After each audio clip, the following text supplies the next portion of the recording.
E está no ar o Moviola. Hoje a gente vai falar das mudanças que aconteceram nos últimos 40 anos na TV. E para isso a gente recebe Jorge Silva, repórter cinematográfico que trabalha na televisão desde 1969. Tudo isso agora no Moviola.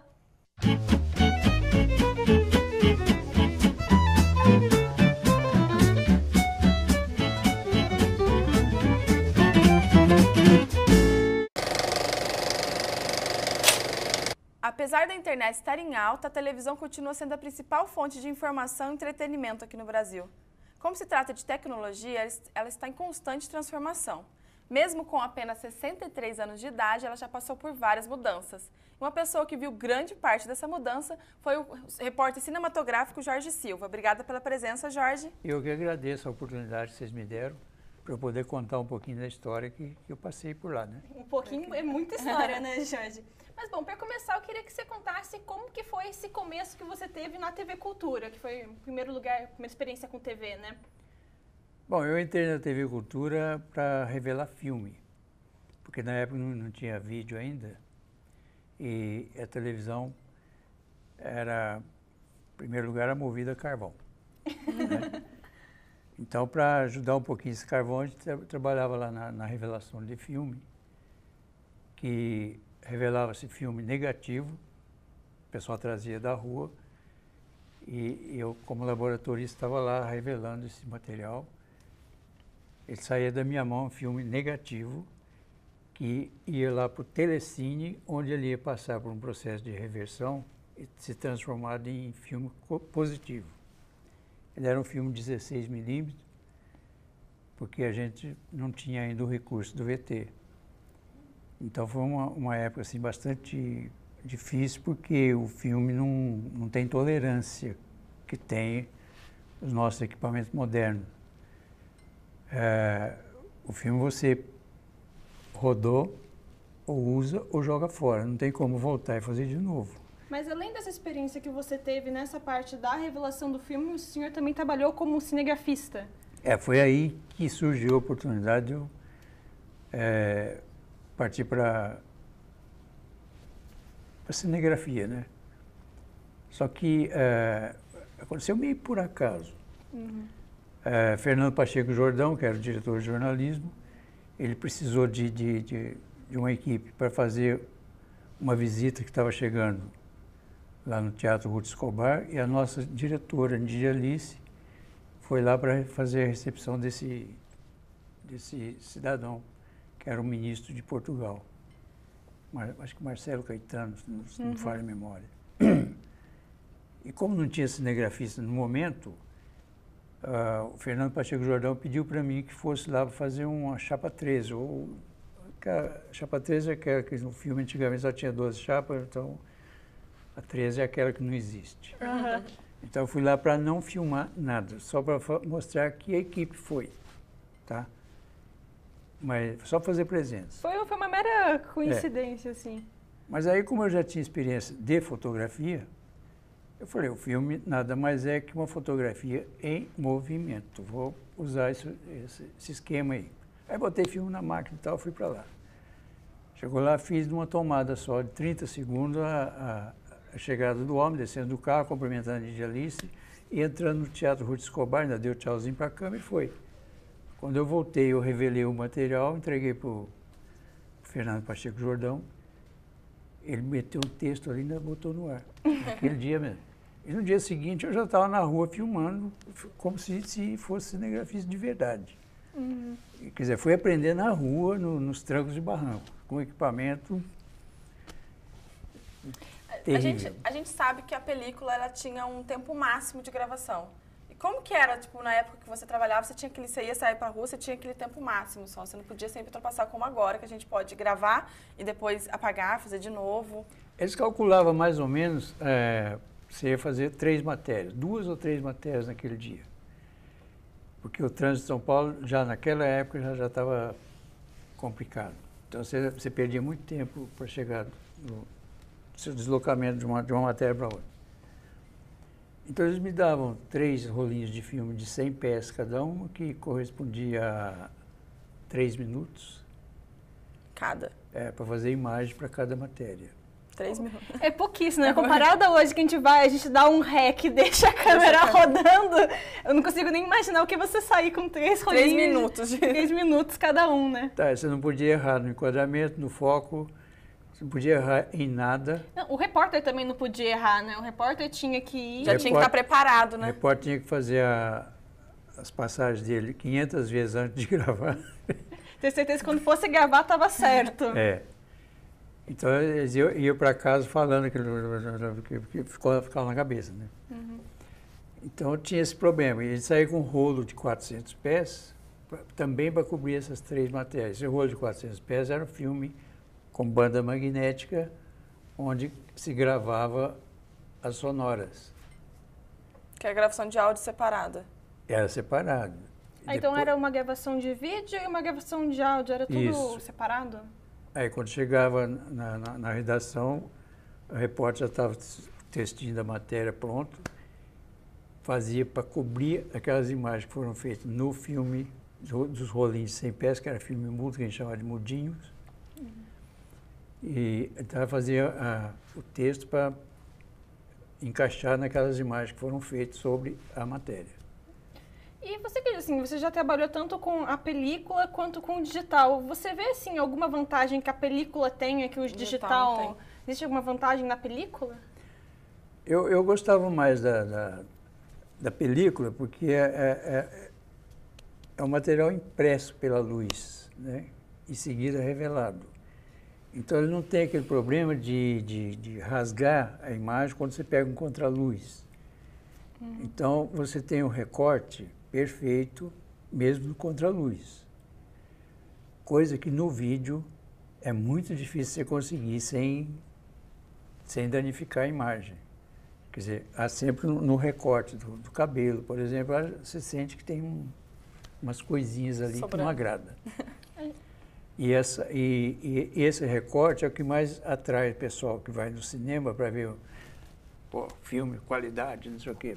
Tem qualidade porque o filme é impresso, não é injetado pixel de luz, essas coisas aí. Bom, Jorge, eu sei que você já trabalhou com cinema, mas agora a gente vai para um rápido intervalo comercial e quando a gente voltar a gente fala disso. Fique agora com o quadro Como Se Faz e a gente já volta. Olá, meu nome é Felipe Soriano e no Como Se Faz de hoje eu vou falar sobre temperatura de cor. Você já deve ter reparado que algumas fotos saem mais azuladas e outras mais avermelhadas. Isso acontece porque entre o azul e o vermelho existe uma escala de cores medidas por Kelvin. Mas por que é importante saber disso? A maior parte das câmeras tem ajustes internos para essas temperaturas de cor. Por exemplo, um dia nublado tem temperatura de Kelvin entre 6.000 a 7.000. Um dia de luz solar tem temperatura de Kelvin em torno de 5.000 a 5.500 Kelvin. Já dentro de estúdios, as luzes de halogênio têm temperatura de 3.200 Kelvin. E as antigas luzes domésticas têm temperatura de 2.000 Kelvin, o que torna a imagem tremendamente avermelhada. Você pode ajustar manualmente essas temperaturas de cor. Existe também o Automatic White Balance. Nessa opção, o próprio equipamento detecta o branco. Assim sendo, a imagem não fica nem azulada e nem avermelhada. Esse foi o Como Se Faz de hoje e te vejo no próximo programa.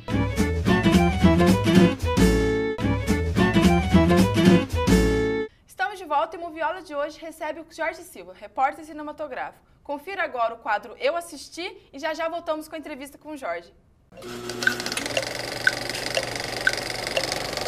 Oi, gente, eu assisti Breaking Bad, é uma série maravilhosa, eu recomendo a todos. Eu sou um professor de química que está ferrado na vida e começa a descobrir um pouco da realidade. Recomendo, assistem.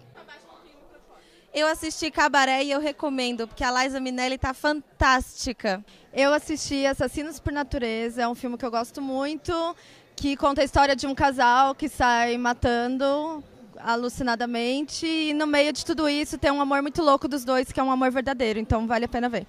Eu assisti Mamma Mia, que é um filme baseado nas músicas do ABBA. Conta a história de uma menina que ela vai se casar. O filme se passa numa ilha grega e toda a trama gira em torno desse casamento, onde ela vai convidar o pai. Mas ela tem 3 possíveis pais. E aí o desenrolar da história se dá em cima disso e o final é surpreendente. Fora que a trilha sonora é apaixonante para quem gosta dos eternos cantores do ABBA. Oi, eu assisti Dr. House. Gente, é sensacional. Mexe com um lance de psicologia muito bacana. Vale a pena ver, de verdade. Beijo. Muito legal as dicas, muito obrigada a todo mundo que participou do quadro Eu Assisti. E agora de volta com a entrevista com Jorge Silva. Bom, Jorge, no outro bloco você falou um pouquinho que você teve um pequeno trabalho com o cinema. Eu queria que você contasse um pouquinho essa trajetória no cinema pra gente. Então, eu teve um período que eu deixei da televisão e fui trabalhar na Diana Cinematográfica, uma grande empresa lá de publicidade. E o meu objetivo era fazer um treinamento com filme 35mm, porque a minha ideia era chegar no cinema. Qual era o filme que usava na televisão? Era o 16mm. E no cinema era o 35. Por que tem essa diferença? Na publicidade e cinema era 35. A gente usa até hoje, né? Mas qual que é a diferença entre os dois? A diferença é que você trabalha com 35 e você passa ele para 16, você na verdade está compactando ou condensando, não sei se o termo é esse, a imagem, ela acaba tendo uma qualidade superior. Quando você condensa do 35 para 16, ela dá uma qualidade melhor. Se fizer o contrário, é como se estivesse rasgando um tecido para você olhar através dele. Mais ou menos isso. A gente pode, sei lá, dar um exemplo de como é o standard e o widescreen agora? É mais ou menos. Que, né, é quase a entendo, mesma coisa. Não entendo nada dessa área aí, mas... Mas bom, continua sobre a experiência que você teve com o cinema. Mas aí eu descobri que havia alguma coisa que não encaixava na minha cabeça. Eu estava acostumado eu botei a mão na câmera, ela é minha. Eu estou fazendo tudo, é o foco, é a íris, tudo é eu que tenho que fazer. Aí no cinema a equipe é muito grande e tem a tradição de aquele cara que vem medir a distância do centro da lente com o objeto a ser filmado, ou a pessoa, o personagem. E esse cara chama foquista. Então, quando eu vou fazer um movimento de câmera, eu dou de cara com uma mão que está pesando ali, me atrapalhando o movimento, sabe? Porque ele está fazendo a parte dele, fazendo foco. É que o cinema, por ter mais tempo de produção, ele acaba tendo uma equipe muito maior também, né? Diferente da reportagem diária, que é aquela coisa, também eles prezam mais por uma imagem mais, tipo, mais bonita, bem mais produzida. É, né? muito mais trabalho, né? Esse é o problema. Quer dizer, aquilo que você faz na televisão. Eu fico imaginando as novelas que hoje que está nesse ritmo enorme de produção, tivesse que fazer em ritmo de cinema, eles não iam conseguir, não. Porque um filme que dá quase que um capítulo de novela, você leva 1 ano, 2 anos para fazer. Tá? Você chegou a trabalhar também com outro cineasta numa série de documentários na TV Cultura, O Poeta e a Cidade? O Poeta e a Cidade. Então, Roberto Santos, não é? Essa série de documentário foi feita pelo Roberto Santos, que era o cineasta na época. Inclusive, eu rendo aqui uma homenagem a uma pessoa que já passou para o andar de cima. E foi uma época muito boa para mim, que eu trocava muita ideia com ele e eu aprendi muito, né? De enquadramento, iluminação, essas coisas todas que hoje eu vejo na minha visão fotográfica. Aprendi muita coisa com ele. E nós fizemos umas 2 ou 3 séries lá, uma delas é essa aí do Poeta e a Cidade, que era a cidade sendo sob o ponto de vista de um poeta. Mas assim, como que foi essa experiência essa troca, né, de um cineasta e um cinegrafista de reportagem? Teve uma troca de experiências assim? Ah, teve. Porque o time de visual da televisão é diferente do time visual da telona. Uma tela de 12 metros é diferente de 14 polegadas ou 30 polegadas, sei lá. Totalmente diferente, porque na televisão você foca sem precisar fazer o olho dançar.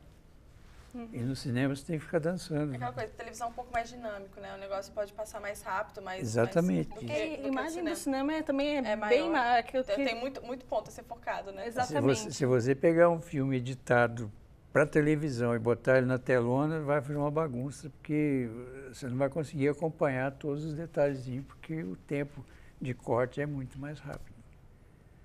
Vai ter gente aí por aí que vai discordar de mim.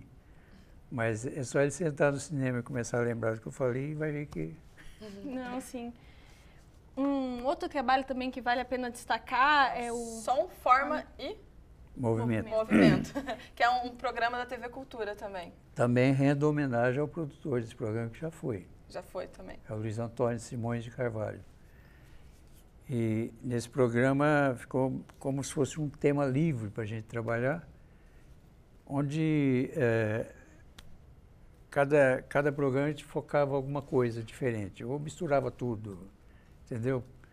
E tinha lá o diretor, que é o Antônio Carlos Rebesque, o famoso Pipoca, que também gostava muito dessas coisas, né? Então a gente entrava, cada um no seu ritmo aí e tal, e fazia aquela... interagia um com o outro lá para... Mas a gente pode dizer que era até inovador para a época, né? Que costumava ter um formato mais quadrado e vocês trabalhavam com som, forma e um movimento mesmo. Mas era um tipo de provocação tecnológica, né? Teve alguma coisa que, bom, nem chocou, mas teve uma coisa que causou um pouco de polêmica nessa época, assim? Por causa de vocês terem mudado totalmente, assim, né? O modo de... Ah, sim. De vez em quando saíam umas criticazinhas, inclusive nos jornais, né? Às vezes saía a favor e às vezes saía contra, né? Às vezes chamava a gente de câmera mágica, não sei o que e tal, sem citar nome, né? Falava, o programa tal, com a sua câmera mágica, não sei o que, não sei o que. Mas era por causa da bagunça que a gente fazia. Mas deixando assim um pouco de lado o cinema, essa câmera diferente, vamos falar um pouquinho da câmera mais tradicional da época. A técnica em si. Assim, qual que você sente que é a maior, principal diferença daquela época para agora? Olha, eu diria que hoje está tudo mamão com açúcar, né? Aquilo que eu tinha carregado, pendurado no pescoço, chamado fotômetro e um kelvinômetro, hoje quem carrega é a câmera.